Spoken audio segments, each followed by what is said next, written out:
Hello friends, and welcome back to the Mothership. Today I'm going to show you from start to finish how to cook your very own perfect Thanksgiving turkey on your pellet smoker.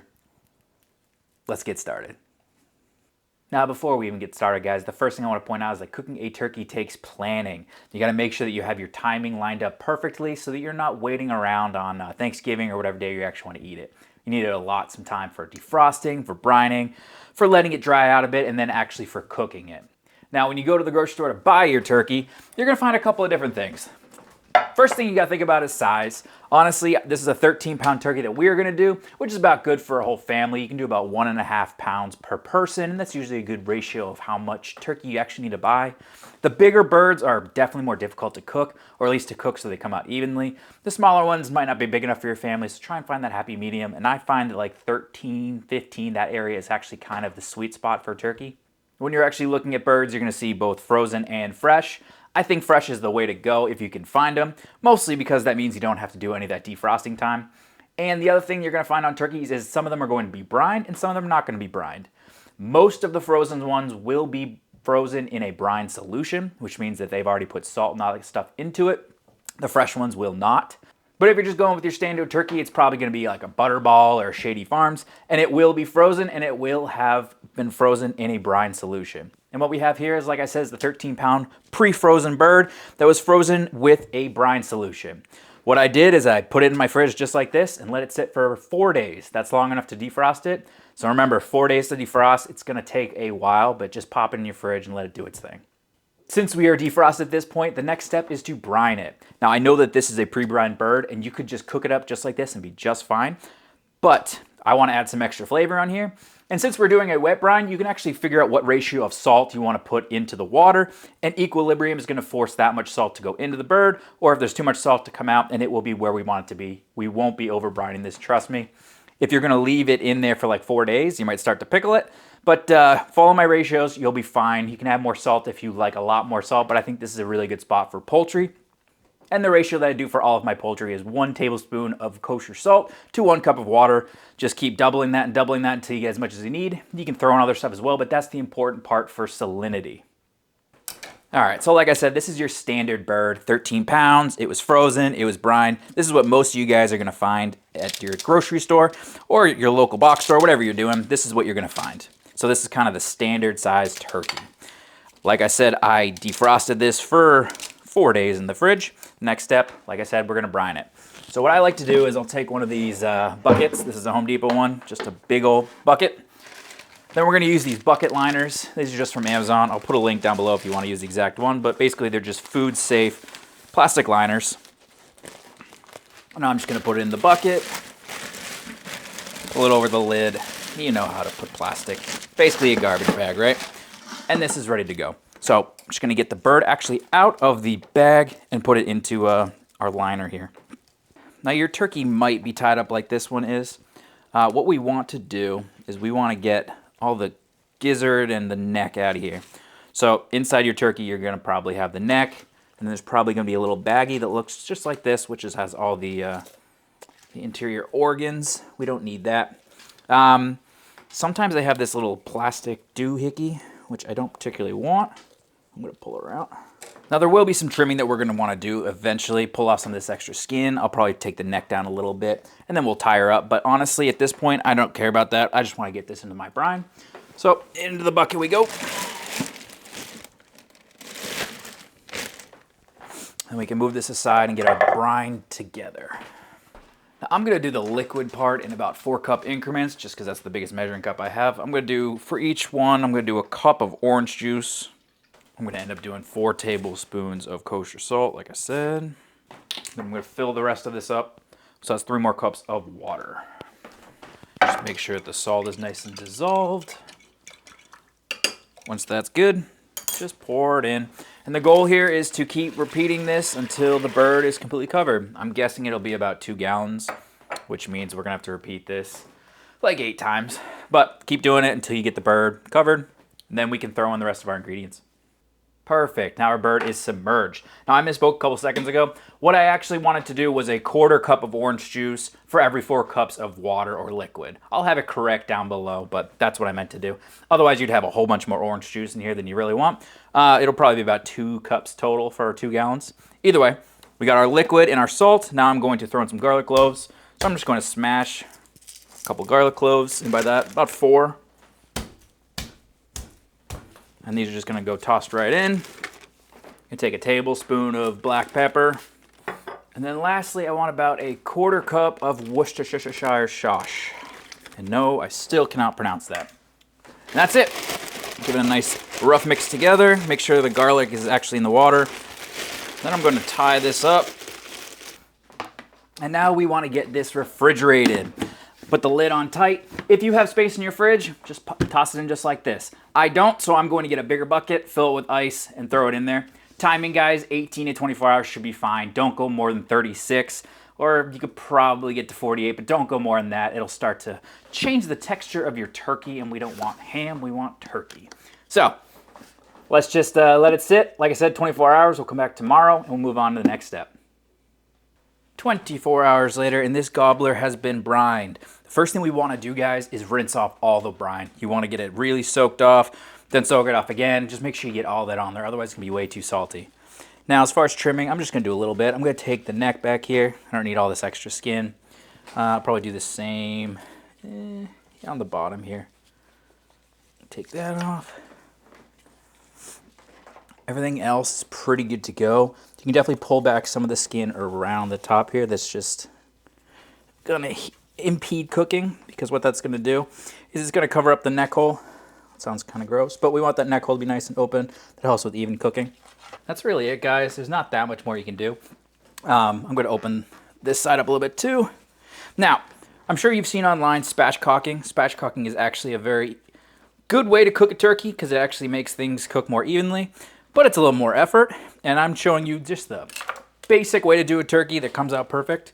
So we're not going to spatchcock it, but if you wanted to, you can remove the backbone completely, break the sternum, good to go. I've seen people actually pull the sternum out on here, which makes pulling the breast out easier, but we're not going to do that. In general, this looks pretty good to me. No real excess skin. Everything looks good. So what we want to do now is dry her off as much as we can. So just get some paper towels and start going to town. Just getting off as much moisture off of here as you can. That'll really help with the drying out of the skin process, which we want to do, obviously, if we want crispy skin, which, of course, we want crispy skin.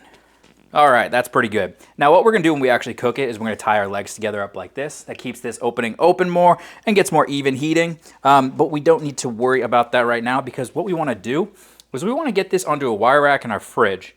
That's really going to help draw some more moisture out and make sure we get that delicious dried skin. But before we do that, let's get some rub on here. So the first thing I'm going to do is I'm going to apply a little bit of olive oil. It helps with adhesion and also helps with crisping up the skin a little bit. Just get a little light coating on there. We're going to do one side at a time. If I were smart, I probably would have started with the back because we care more about the breast, but whatever. And then we're going to get a rub on here. I'll have all the ingredients down below. This is just a slight variation of my multi-purpose rub. A little less paprika, a little bit more other herbs. But in general, it's just a good all-around rub, and it's going to give us some color, add some flavor on there. It's got a little bit of chili, but not much. Mostly just garlic and black pepper and some paprika. Onion in there as well. If you're going to use a commercial rub, since you brined, guys, just make sure it doesn't have salt in it. You don't want to over salt. This turkey is going to be perfect as it is right now. Get some rub in the middle. Why not? Now we're going to flip her over. Do the same thing on the other side. Just a little bit of olive oil and then our rub. All right. Now that looks pretty good to me. What we're going to do now is we're going to get a wire rack. We're going to put it backbone down so your breasts are sticking up. And we're going to put it just into our fridge. And we're going to leave it there until we're ready to actually begin smoking. So into the fridge, for me, that's going to be another 24 hours. Or probably at this point, maybe 18, because I'm going to start in the morning. But either way, we want to give it plenty of hours to dry out that skin even further. Our bird is out of the fridge, and you can see, just looking at it, it is definitely drier than what it was when we put it in there yesterday, which is perfect. That's what we want. I've got my smoker started at 180 degrees, and I'll go into the methodologies and times when we get out there. But what we want to do now is just tie the legs together. So get yourself some butcher's twine or You can use wire if you've got that, but anything that's not going to burst into flames. And we're just going to tie the legs up just like so. That's it. That's going to keep them up off the bird. It's going to keep this hole open, and it's going to allow easier or better cooking. It's not going to dry out as much in there because there's, you know, they're touching each other. Now, if you want, you could absolutely put stuffing inside the bird. A lot of people do that. I'm not going to. It actually increases cooking time, and I kind of want to just cook this bird off. So we are not going to put stuffing on the inside, but you certainly could do that and cook your stuffing inside the bird. Now with this tied together, it's time to throw it onto the smoker. Like I said, I have it started at 180 degrees. Get your smoker up and running, and we'll go out there and we'll talk about timing and how to place it on the machine. There we are. Now we are cooking. It is very windy out today, guys, so hopefully my audio is not completely destroyed. But you can see I have the breast side up. That's the way you want to cook it. I usually tuck my wings in like so. You don't have to, but that gives it a better presentation. If you're using probes, you always want to put one into the breast. And then I usually put one into one of these legs here, just to get a couple different spots. As far as temperature, we're cooking, obviously, till done. You don't want the breast to go above 160. One thing to note, when you are smoking, you're going to be keeping it at that temperature for longer than instantaneous. So the 165 that everyone says about poultry, that's for instantaneous temperature. That's not for us. We're going to be keeping it at a temperature, slowly bringing it up, so you can actually cook to a lesser temp. There is literature out there, ThermoWorks has it, but the USDA recommendations, the 165, like I said, is for instantaneous. So you can actually go at a lower temperature and have the same results. I'll link it down below. Anyway, we're cooking this at 180 degrees because we're on a pellet smoker. We want to get as much smoke on here as possible to get some flavor. So we're going to run about an hour or two at 180, then bump the temperature up to 350 to actually finish it. If you want to just get this done, rule of thumb is about 15 minutes per pound of turkey at 350 degrees. So a 13-pound bird is looking somewhere north of 3 hours. For us, like I said, going to run 2 hours at 180, and then probably another 2 to 3 hours at 350, most likely 2. So I'm looking between 4 and 5 probably. That's it. We'll come back when we actually want to start basting this sucker down, but let's just let it get that smoke on there at 180 for approximately 2 hours. 2 hours of smoking. It's time to bump the temp up. So our bird has about 100 degrees in the breast and the leg is about 107. I'm bumping the temperature up to 350, and that's going to accomplish two things. One, we really don't want to keep it low and slow the whole way because then we're going to have rubbery skin, and I also want to eat today. So we are going to bump the temperature up, and then we'll baste probably around 140. But for now, let's just let it do its thing, come up to around 140, then we'll start dealing with some butter. It has been 3 hours since we started, 1 hour since we bumped the temperature up, and we have an internal temperature of 140 degrees in the breast, which means only one thing, and that is that we are going to begin basting. I got here about a stick of butter. Quite simply, you just want to dab it on. Honestly, the fabric brushes work better than this synthetic doohickey, but this is what I got. So just get it on there. You don't have to do everything at once because I'm going to continue doing this about every 15 minutes. So everything will eventually get basted down. But just get some butter on here, close her up, come back in 15 minutes, keep going. Like I said, we're looking for an internal temperature in that breast of about 160 degrees. With holdover, it'll certainly get to your 165, but since we are smoking low and slow, it'll be fine well before then. If your legs are much higher than your breast, don't worry about it. Dark meat obviously can take more heat. 190 honestly works for dark meat, but focus on that breast. This is the part that's really going to need the extra time. That's good for one baste. We'll come back 15 minutes. I'm going to keep doing this till the finish line. And boy, that is a beautiful looking bird, guys. Smells great. I'm excited to eat this sucker.